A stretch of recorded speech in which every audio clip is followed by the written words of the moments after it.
Donc voilà, bienvenue à la présentation des opérations as a service.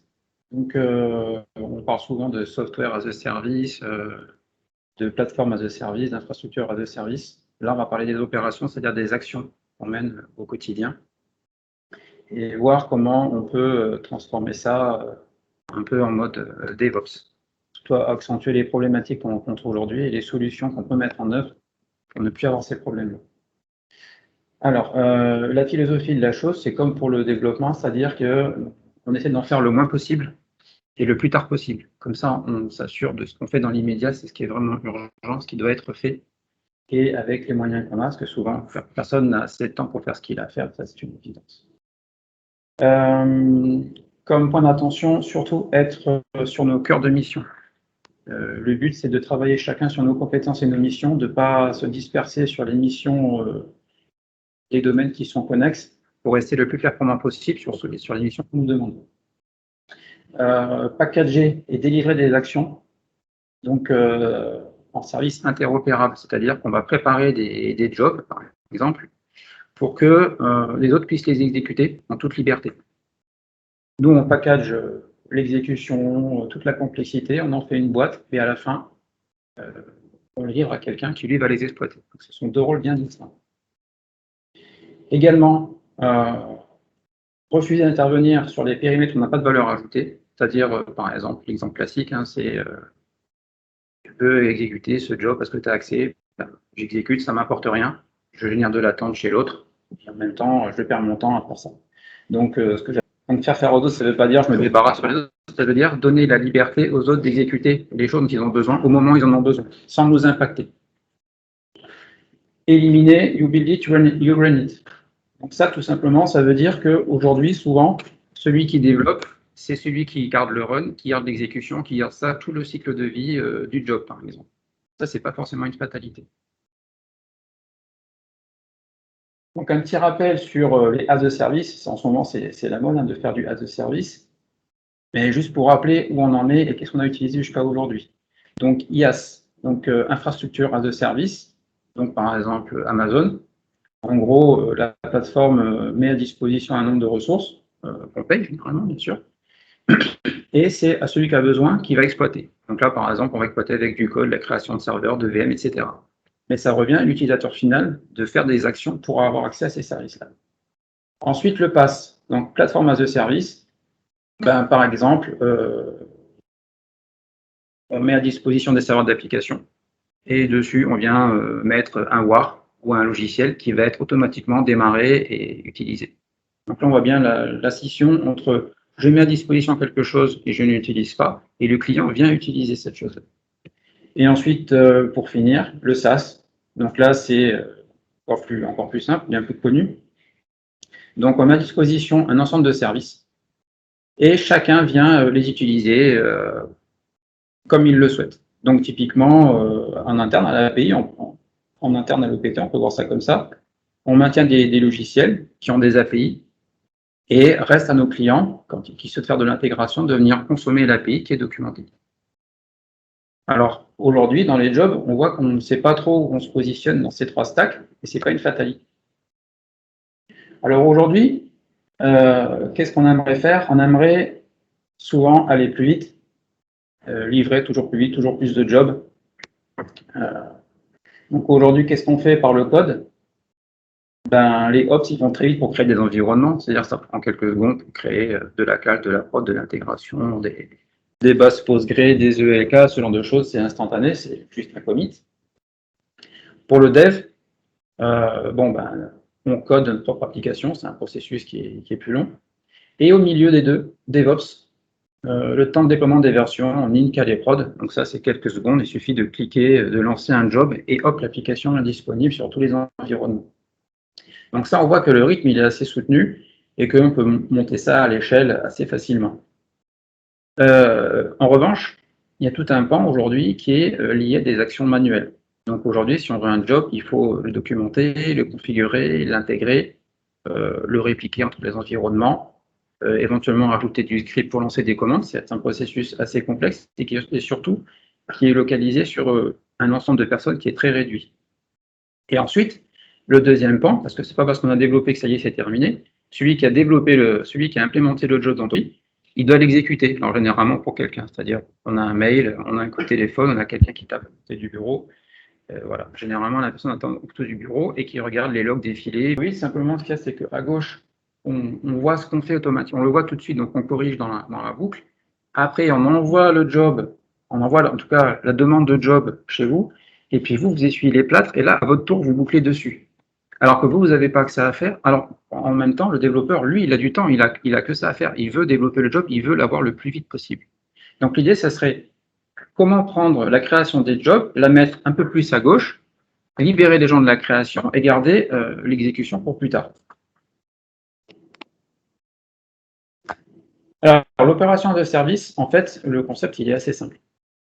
L'idée d'aller sur opération de service, c'est de créer un bouton et de le dire créer un ticket. Tu dis, ben, clique sur le bouton et fais ça dès que tu en as envie et comme tu en as envie. Ça, évidemment, c'est en lien avec la transition build-run et surtout une confusion qu'on fait assez fréquemment. C'est très facile de faire la confusion entre orchestration et supervision. Donc, orchestration, ça ressemble plus à des questions d'architecture, puisqu'on branche des flows, on met des dépendances. Donc, voilà, par exemple, agencer entre elles des tâches unitaires packagées. Ça, c'est un niveau supérieur de design, on va dire. Optimisation des ressources, stratégie sur où on va lancer un job, est-ce qu'il faut les lancer en parallèle, est-ce qu'on peut les lancer sur plusieurs nœuds en même temps, etc. Ça, c'est des questions d'architecture. Et puis, vient aussi la tâche de documentation, de cartographie des jobs. Cette intelligence-là, c'est de l'orchestration. Donc ça, c'est niveau supérieur de connaissance. Et l'autre pan, c'est la supervision. Alors là, la supervision, ça semble un peu moins sexy, mais c'est super important à faire. Donc, surveiller les jobs. Est-ce qu'ils sont bien marchés, est-ce qu'ils ne sont pas marchés, est-ce qu'il faut les relancer, qui il faut contacter, etc. Mener les actions correctrices. Des fois, un fichier n'est pas là au bon moment, ou encore laisser le système se réparer tout seul via des actions prévues à cet effet qu'on a packagées en amont. Donc là, on voit bien que est-ce que c'est vraiment la mission des gens qui développent des jobs de surveiller des états? Je suis pas convaincu. Donc, petite citation. Donc, l'enfer, c'est les autres. Et c'est très facile de se retrouver dans un environnement qui est pas très confortable, voire même, ça peut franchement être désagréable. Donc, chacun autour de la table, on fait le run de quelqu'un d'autre. Même les développeurs, il leur arrive de faire de la prod, le run de quelqu'un d'autre. Donc, à chaque fois, ce sont des sentiments qui sont partagés et souvent même contradictoires. Donc, on n'a pas envie d'attendre, mais on déteste se faire relancer. Ça, c'est assez courant. On n'a pas de temps à passer sur le périmètre, entre guillemets, des autres bureaux, mais on déteste se faire mettre la pression du genre il me faut l'exécution tout de suite, il me faut le job maintenant, voilà, je suis prioritaire, ce genre de discussion. Il faut le planifier à l'avance, mais parfois, on a des impondérables parce que nos clients externes ou internes à la DSI vont nous demander des trucs et qu'effectivement, c'est légitime aussi, les besoins sont vraiment urgents. Et pour finir, le meilleur, on n'aime pas être bloqué et encore moins être le point bloquant dans un système de projet. Donc au final, on se rend compte qu'on fait chacun la prod de quelqu'un d'autre. Donc il faut bien comprendre que ce rôle-là, il est transverse à la DSI. Alors, ce n'est pas forcément une fatalité. Aujourd'hui, exécuter un job, qu'est-ce que ça veut dire? Et l'autre approche, donc grosso modo, le principe c'est de faire du DevOps, mais dans les tâches. Donc dans DevOps, ça veut dire qu'on prépare des choses avec du code, mais qui sont prêtes à être utilisées directement. Bon, déjà, la première des choses, c'est qu'on fait ça avec du code. Et on code des procédures éventuellement complexes. Ça veut dire qu'on fait des enveloppes bien autonomes, bien compactes, qui cachent la complexité, et pour celui qui va l'utiliser, la complexité est transparente. Transfert de compétences natifs, ça veut dire que si la tâche, on la package bien, avec juste un bouton démarrer, arrêter, suspendre, évidemment, n'importe qui peut l'utiliser. Et donc, si n'importe qui peut l'utiliser, ça veut dire qu'on va pouvoir aller beaucoup plus vite dans les tâches d'automatisation quand on va donner le job. Donc là, ce n'est pas un paquet cadeau avec une petite surprise dedans. Tous les paquets se ressemblent. Et c'est là qu'on commence à industrialiser. Suivre le rythme élevé des changements induits, c'est-à-dire que tout ce qu'on fait avec le code autour, c'est la course à l'armement, on build de plus en plus vite, on déploie de plus en plus vite, Donc les projets vont de plus en plus vite, mais si le lancement des jobs et ce genre de tâches ne s'adaptent pas, alors ça va diverger de manière toujours plus criante. Également, essayer d'éliminer ce qu'on n'aime pas. Bon, bah voilà, les procédures.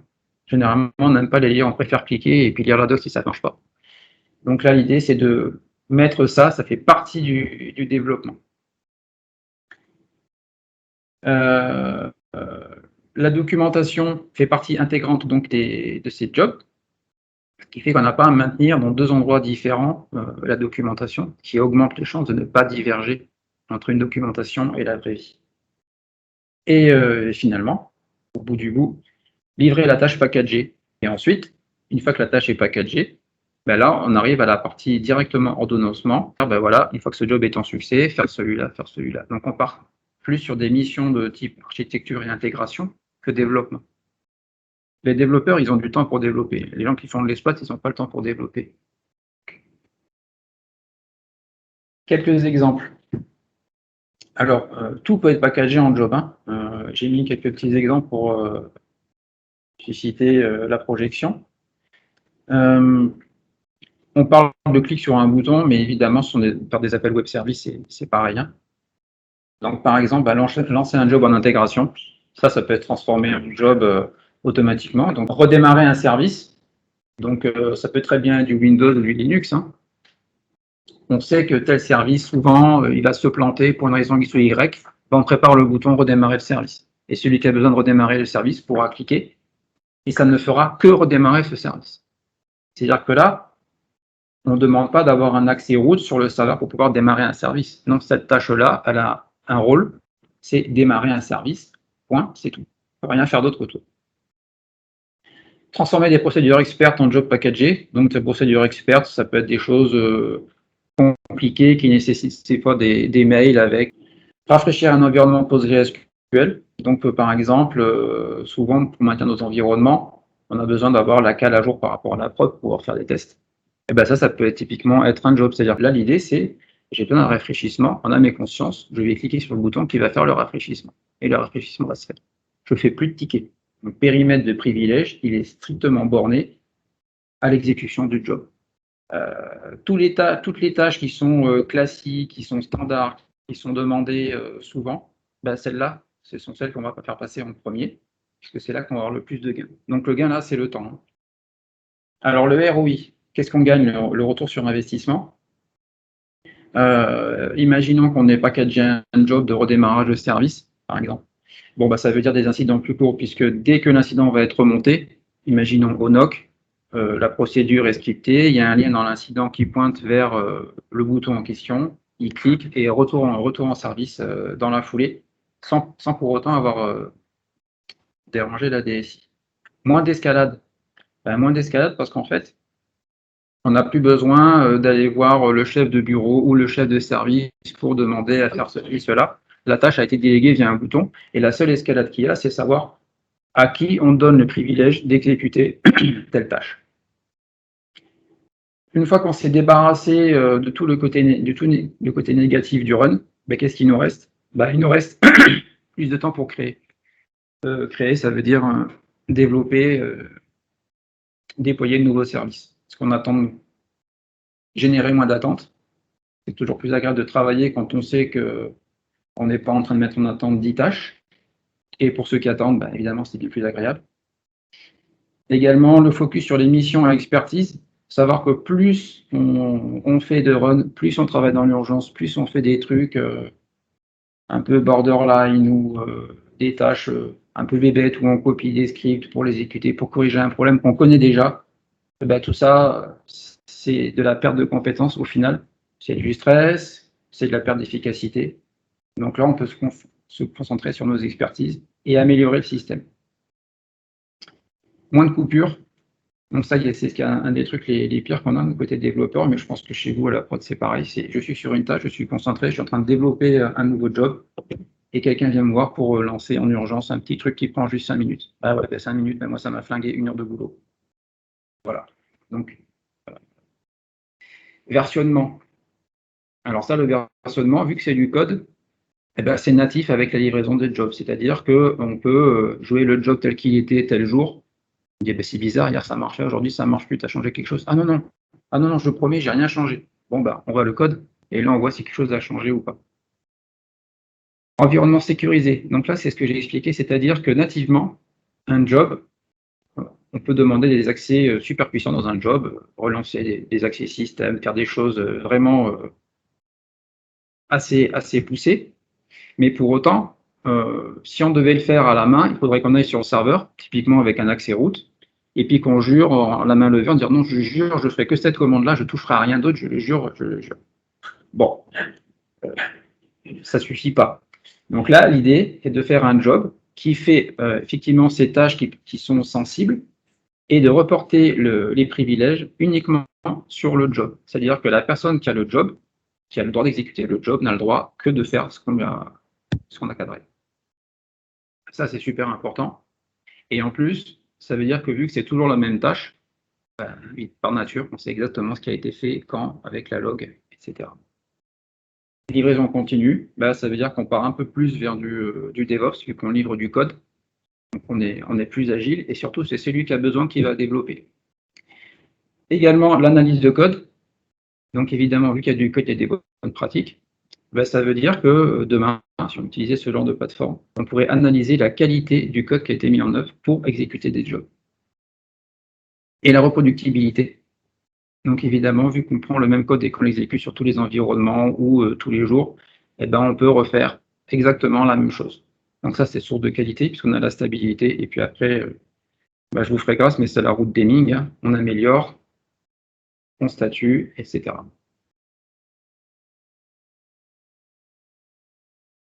Donc voilà un pipeline de livraison tel qu'il pourrait être implémenté pour les jobs. Donc je développe mon application, par exemple. Je package une action, à les oublier ou à devoir les documenter. Et là, typiquement, ça peut être packagé dans un script Python, dans un script PowerShell, peu importe le langage. On fait la boîte, et après, celui qui l'exécute, c'est celui qu'on décide. C'est pas forcément $, ça peut être nous-mêmes, parce qu'on fait la même tâche régulièrement tous les jours. On commence par se livrer des paquets pour nous-mêmes, ça nous fait gagner du temps à nous et aux autres. Donc des logiciels pour faire ce genre de choses, il y en a un qui s'appelle Rundeck. Donc on avait mis ça en place à la mairie pour répondre à une problématique très simple. Donc en fait, on avait des hotliners. Les hotliners sont à la DSI et les développeurs évidemment aussi, et les admin systèmes également. Et on avait des services qui se plantaient régulièrement. Donc les gars de la hotline, pas de souci, mettez-nous les accès routes et puis on réglera ça. Et on disait non, pas question. Donc on est parti sur ce genre de solution où tout a été exporté en mode bouton, clic.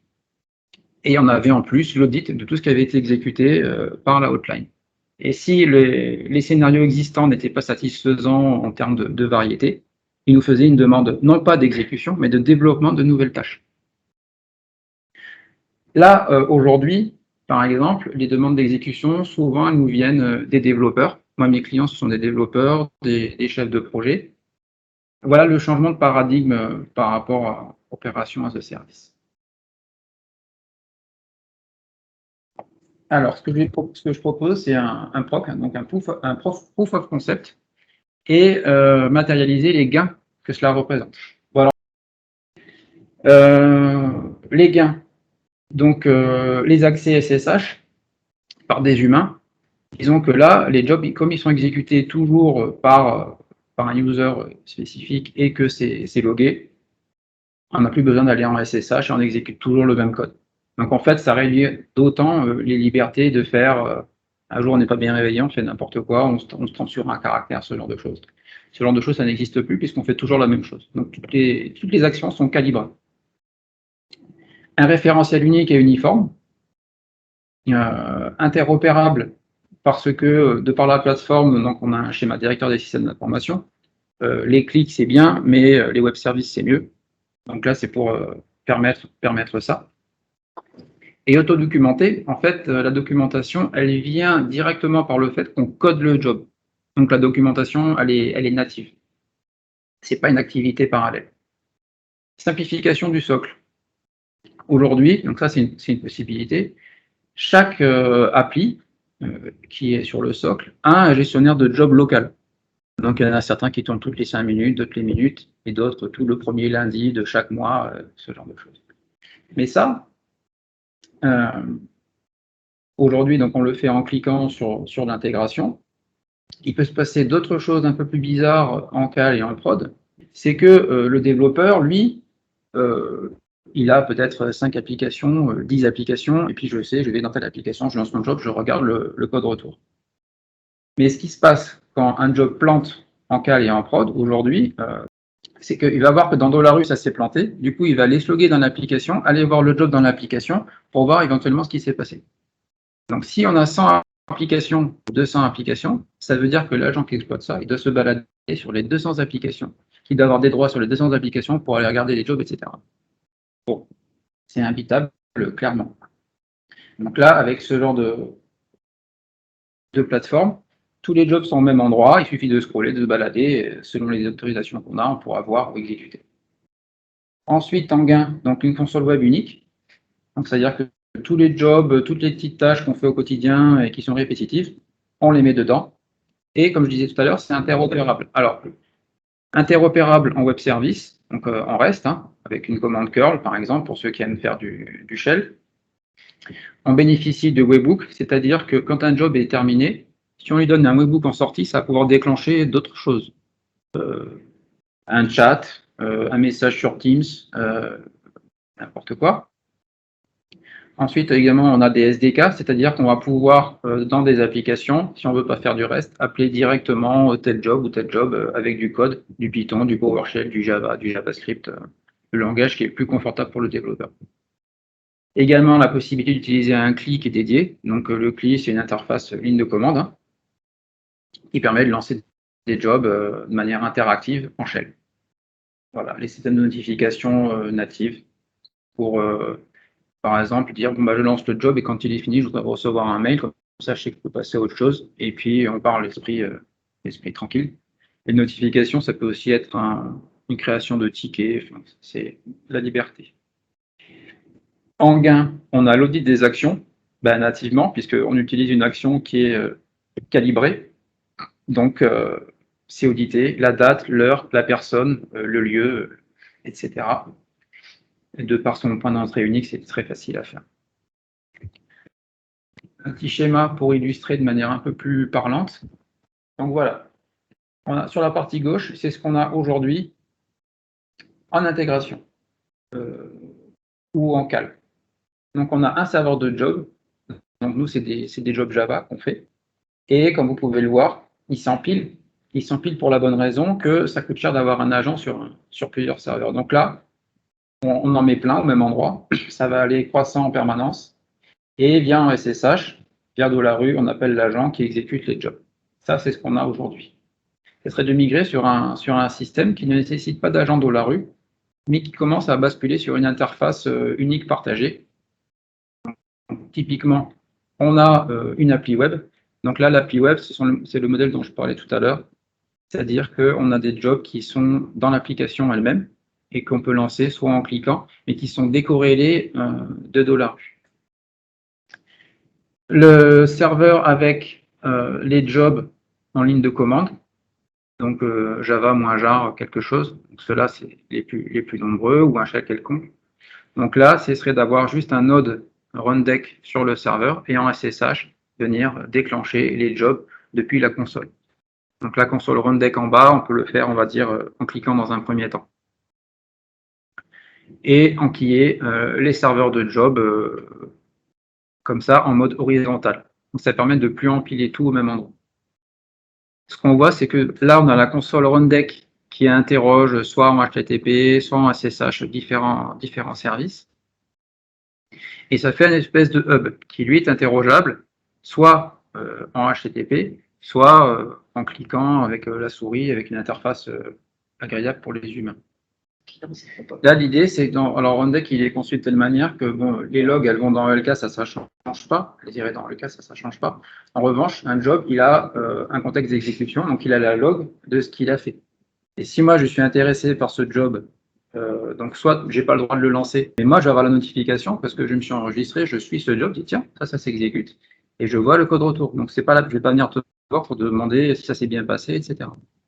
Donc, c'est rendre l'autonomie parce que moi, j'ai eu pas mal de sessions. Un lundi matin, moi, j'ai passé 2 ressources, et là, cette approche-là, ça permet de dire, en l'occurrence, en intégration, dire, bah écoute, c'est ton job, tu regardes, tu as les logs, tu te débrouilles, tu as tout qui est là, et voilà. Il faut voir qu'en fait, la console Rundeck, c'est une appli web avec des jobs dedans, et tu les appelles en web service. C'est-à-dire que tu vas faire des petits jobs qui vont faire une chose et qui vont la faire très bien, c'est un classique, et tu vas pouvoir déclencher. Côté $, imaginons qu'on branche $, ça va pas être une fois, tiens, tu peux faire Java -jar, là tu fais .sh, là tu fais machin. Ou ça sera que appel de web service d'un numéro de job, ça sera que ça. Donc les commandes, ça va toujours être la même chose, il n'y aura pas de variété, ça sera du répétitif. Donc les développeurs, la prod, les admin 6, les chefs de projet, les responsables applicatifs, les scrum masters, les outliners, les managers.